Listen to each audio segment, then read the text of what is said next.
चले पैया पैया चींटी बजाए के, साधु चले पैया पैया चींटी बजाए के।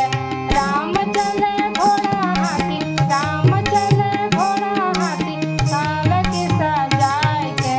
तुलसा मगन हुई राम गुण गाय के, तुलसा मगन हुई राम गुण गाय के, तुलसा मगन हुई।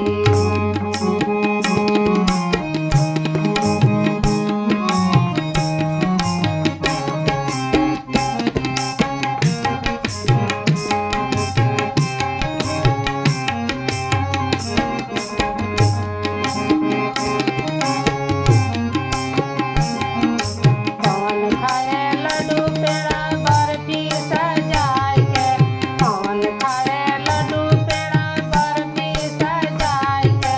कौन खाए बासी रोटी, कौन खाए बासी रोटी, दिल से लगाए के। तुलसा मगन हुई राम गुण गाय के, तुलसा मगन हुई राम गुण गाय के, तुलसा मगन हुई।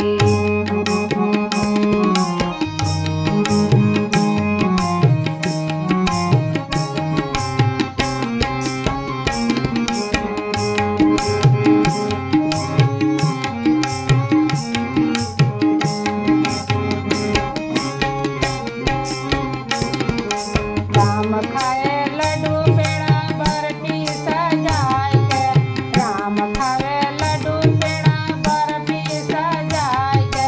साधु खाए बासी रोटी, साधु खाए बासी रोटी, हृदय से लगाए के।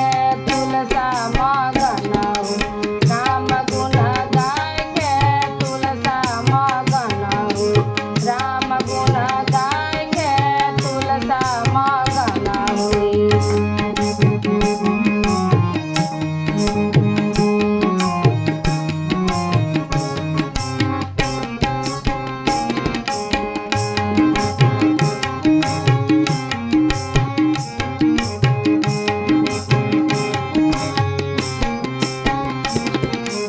पवन सोवे सूत के पंखा तकिया लगाए के, पवन सोवे सूत के तकिया पलका लगाए के। पवन सोवे धरती पे, पवन सोवे धरती पे, आसन लगाए के। तुलसा मगन हुई राम गुण गाय के, तुलसा मगन हुई राम गुण गाय के, तुलसा मगन हुई।